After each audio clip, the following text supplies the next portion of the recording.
Hi, everybody.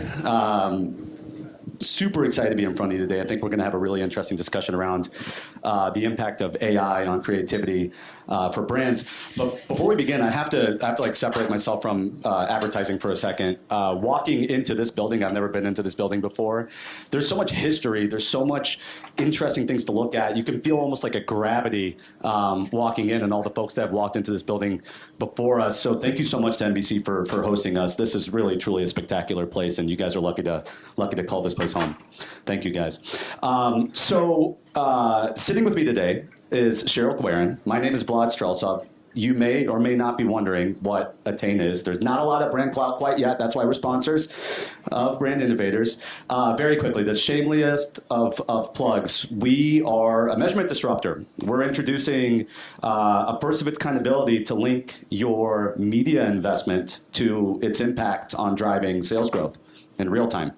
Think of it like double verified brand safety reporting, except for media's impact on net new and incremental revenue growth.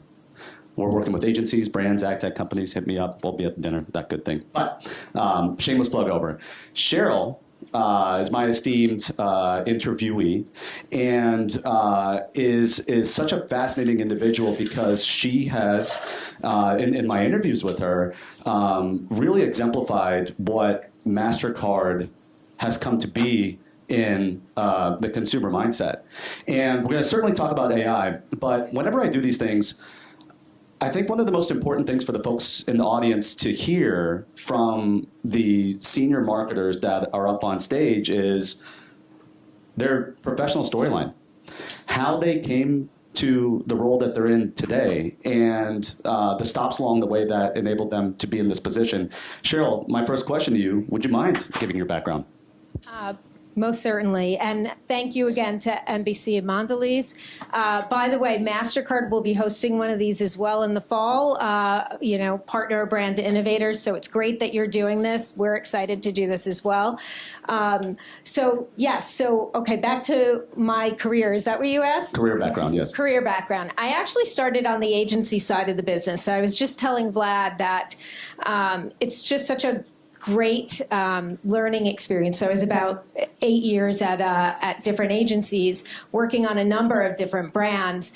And, when I went to Mastercard, and my first job at Mastercard was a bit of partner marketing, like how do we work with our issuers, our banks, our partners, merchants, and creating value for those partners. And that was great, background to have on an agency side to bring that into Mastercard. But my Mastercard journey's been really interesting, primarily in marketing. And I started, like I said, in partner marketing. And then I think, what's really fun is there was at one point, I always had in my mind I wanted to go back into advertising. I came from that side, and I really always loved it and enjoyed it. And so they had the Priceless campaign, and that had just launched like 3 years before I got there, and I just wanted to work on that. And, one day my boss said to me, I want you to take on this role. And I probably was called interactive marketing back then, which is really the digital marketing side of the house. And I kind of was like, but I really want to do advertising. That's what I want to do. I'm good at it. I want to work on this. And now it's so funny because there is no advertising digital. It's kind of like, what's digital is everything now too.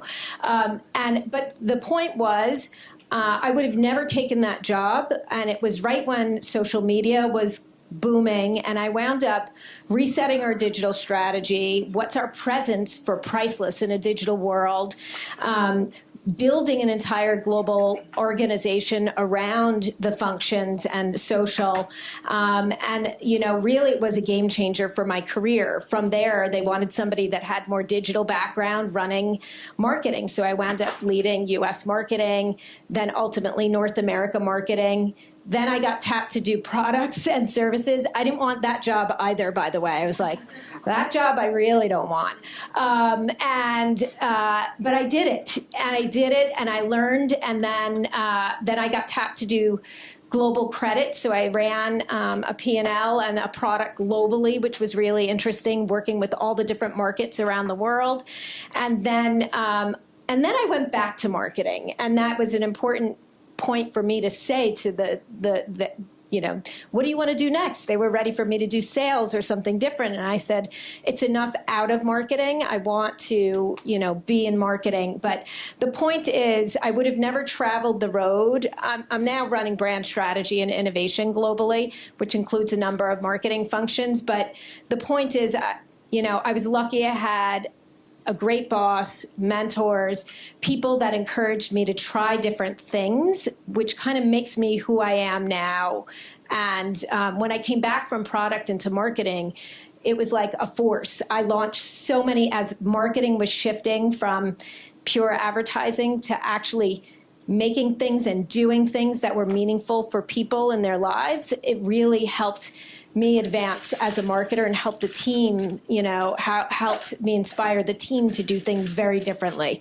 So anyway, sometimes the road you don't want to travel is the right road, and you have to take proper advice. Love that. That's really awesome. One of the things that I found most interesting, I was learning a little bit more about the background of Mastercard. So Mastercard is over 50 years old, right? How many organizations that you've already forgotten, right, that were super big at one point in time, but maybe it's not in the social consciousness anymore. Mastercard very much is, right? There's a stat. I actually think Cheryl has a better number than I do. I said the average person on a day-to-day basis is exposed to 30,000 different forms of advertising, especially if you live in New York. Cheryl said, Vlad, that's way too many. It's 10,000. I looked it up online. She's actually right. I was wrong. But so the average person, it's a lot. So the average person, 10,000 different forms of advertising on a daily basis. Think of when you're on your commute on the subway, the logo that you have on your coffee mug, right? The walking into this building and you see the NBC logo. There is more than ever. The world that we live in is incredibly fragmented. So in order for a brand, whether a storied brand like Mastercard or a challenger brand, to break through, it requires very strategic thought around how do we make sure that we're not just lighting money on fire, but actually have an intentional strategy to make sure that we're staying in the forefront of consumers. We want consumers, we need to break through that clutter, get to the neocortex, and make sure that we have a brand relevance that's capable of being remembered. What are some of the things that you guys have been doing in order to, leverage sight, sound, motion, emotion to make sure that Mastercard, despite all these years, is front and center? Yeah, so we really shifted away from being a traditional advertiser, right? So 10,000 messages a day, an 8-second attention span of a given person. Somebody told me Gen Z only has 3 seconds attention span. For my sons, that might be accurate based upon my personal experience. And then only 2 are going to stick at the end of the day. So what do you do? And I think the panel before was talking about different ways to break through and, do things differently. And I think it requires all of us to do things differently. What we've been doing is we've focused as both an experiential marketer, right? So we don't go to market with traditional advertising. We go to market with experiences that matter more than things. An insight that's been there since the Priceless campaign launched back in 1997 was that signs of success and accomplishment were shifting from material things to, intangibles, experiences in life. And we're seeing that play out really with revenge travel spend and, experiences intensifying, a brand that's rooted in experience, it's perfect. But also you said sight, sound, motion, it's also multi-sensorial. So we'll think of it as how do we surround consumers in a different way that's going to break through and not disrupt them like these 10,000 messages that they're seeing every day. cliche, but be complementary to the experience they're having. And I'll give you a couple of examples. And it started with, we evaluated our entire sort of brand system. And so the logo that you see here, we call it a symbol logo. So it started with sight, right? It used to have Mastercard underneath. I know it sounds like heresy. We dropped our name from our logo. But as the screen got smaller, you can make the logo look bigger and better. Nobody could see Mastercard underneath, and everybody recognizes our brand. So step one was drop the name from our logo. Sight. Sound. Step two, another technology, that came into our lives, smart speakers and the rise of audio. It kind of surrounds us everywhere. And so you can make purchases with your voice. And in those cases, you may not see our brand. That reinforcement of trust might not be there. So we created a brand melody and a brand sonic system. So yes, a sound at the point of sale that you would hear that would reinforce that the transaction went through and it went through safely.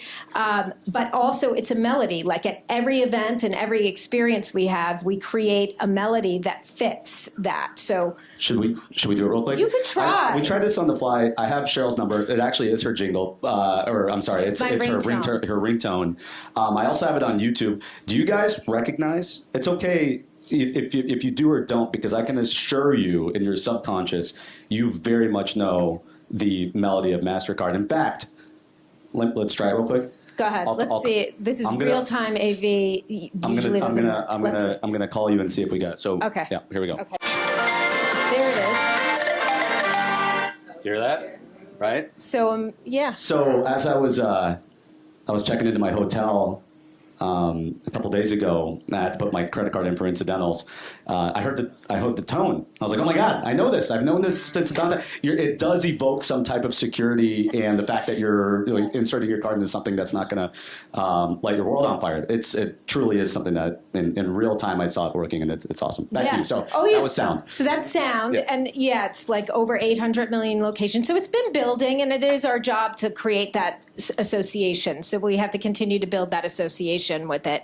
And then, I'll go to taste, culinary. We have restaurants around the world. They're called Priceless. Right here in New York, we have the Peak with Priceless. So, if you go to Hudson Yards and you get that amazing view of the edge and amazing views of the city, you'll experience our brand there integrated in a very complementary way. We also, in those cases, will create, a sonic brand that fits into the environment of the restaurant.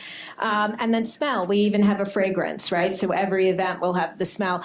And, there's a science behind all this. You remember about 5%. So if you keep going down that multisensory thing, you remember about 5% of what you see. But you'll remember like over 30% of what you smell. So it's kind of, and hotel brands do this. So it's, we've been on this journey of how we just fit into people's lives, not disrupt them. You triggered a quote in my mind that I've always loved. It was a Maya Angelou quote. And she said, at the end of the day, nobody will remember what you said. They'll remember how you made them feel. And it feels like that's a lot of what you guys are prioritizing as a brand. It's really awesome. This is what it is. The experiences, if you go to an amazing experience, in a passion, it's passion-based. So our segmentation, everybody has complex segmentations. Our segmentation is a passion-based segmentation. And that's, sports, culinary, it could be, philanthropic causes, it could be entertainment and film and music, and these are the things that people care about in their lives, and so that's how we go to market. Both build our sponsorship portfolio in that way, and then it's how we market on a passions-based in a passions-based way. So taking that in relevance and passion-based way, let's actually jump into a little bit more AI on the nose, right? How so you guys are obviously wonderful and masterful at keeping relevant and keeping in the forefront of the speed of culture and from that perspective, how Another argument is if you're a 50-plus-year-old company, you're not the quickest to adopt new technologies, right? At what point in time did Mastercard start integrating AI into its workflow, and how are you using AI today in order to enable and empower you all to make sure that you're keeping fresh and relevant? Yeah, I mean, we've been using AI as a company, for at least 10 plus years, right? So today when you go and you make a purchase, because probably many of you purchased a coffee or did something already where you made a purchase, we have fraud scoring underneath, right? So the ability to say whether you're Doug or not, right? We don't know if it's Doug, but we can tell if it's a pattern of data that doesn't seem like this account would be making, and we could recommend in a split second to a bank that they actually decline that transaction. And equally, most important is that you have a positive consumer experience, that Doug gets his coffee and the transaction goes through and there's no issues. And so we've been doing that for well over 10 years. I mean, AI is literally embedded in our data and our capabilities in every department around the company. Marketing has been doing this for over 5 years. So pre-Gen AI, some of the things we do, what most people don't understand is we're not direct to consumer. We have a major consumer brand because no bank would want to issue Mastercard if you rejected that brand when they sent you an acquisition package. So we have to have a strong brand, and then we use passions to drive preference so that you use our brand over another, or purpose-driven things, so you use our brand over another. But what we do is, oh my God, I'm losing my train of thought here. What was your question? AI, 5 years of AI. Yeah. Okay. So what we do, talk about those passion space, we don't have a giant CRM database. We have lots of data, and we can infer things and help our customers, with their data models, et cetera. We'll use social graph data, so we'll use AI to listen and understand what those passion-based trends are, what's happening. We've been doing this for so long now that we can predict the trends that will happen. And so all of a sudden we see something happening in golf, and golf, goes on the rise, and there's conversations. We could do targeting based upon lookalikes. The digital engine we have with AI instantly signals the social media manager that there's a trend happening. It recommends ads or content that we have in the background related to experiences for golf, and we can instantly, within 15 minutes, put a campaign up. When the trend dies down, we get a signal, and we kill the campaign. And so we've done about over 600 campaigns like this over the last 2 years. And we see much better, more relevance, greater response. And we do this with our partners, too. So we've helped tourism boards generate more tourism by doing that kind of listening for them, and real-time marketing. So let's actually talk about that from a perspective of creative, like the actual thing that the consumer sees. How are you guys using AI to help that speed as well? So speed to reaction, certainly. How about speed to the visuals? That ultimately is what that consumer... I'm going to switch from the visuals for a second, and I'm going to go speed to sound. So I just shared the Sonic brand and how important that is to us. And so, one of the things that, I'm now pivoting to Gen AI specifically, it's all on our minds. How do we drive more productivity? How do we drive more creativity or innovation? And, I don't think it's a replacement per se for creativity, but I do think it could accelerate the pace of our productivity in market, and then ultimately our creativity. So we created something called Sonic Station. It's Gen AI. We have well over 100 tracks. We have a jazz version. So like we had a restaurant in Spring, downtown in Tribeca, and it was Terra Sushi. We brought a chef over from Japan, and we had this awesome sushi restaurant experience. And so we created a cultural, Japanese sonic sound, and he said to us, I really prefer jazz. And so we put the jazz one in. But the point is, we're constantly coming coming up with tracks that make sense for different events or circumstances. The Sonic Station takes the well over 100 tracks, which were made by humans, and then you could upload a video. So now we'll give this to our agencies, creators, or our own teams, and it will recommend a track, and you could, that one doesn't, and it lays it into the video. We don't like that one, you go to the next. But it also can restring those tracks to make it more, contextually relevant. And so instead of having to recreate, go to an edit house, do all these things in an instant, we have a new track ready to go for an event, a video, a piece of social content, et cetera. So I just think, we didn't take away humans, but we just enhanced our productivity. So with AI and all the amazing things that you can do with it, there's also a lot of dangers with it. And there's also a lot of fears with it around, is it going to replace us? Is it going to do... Now ringing.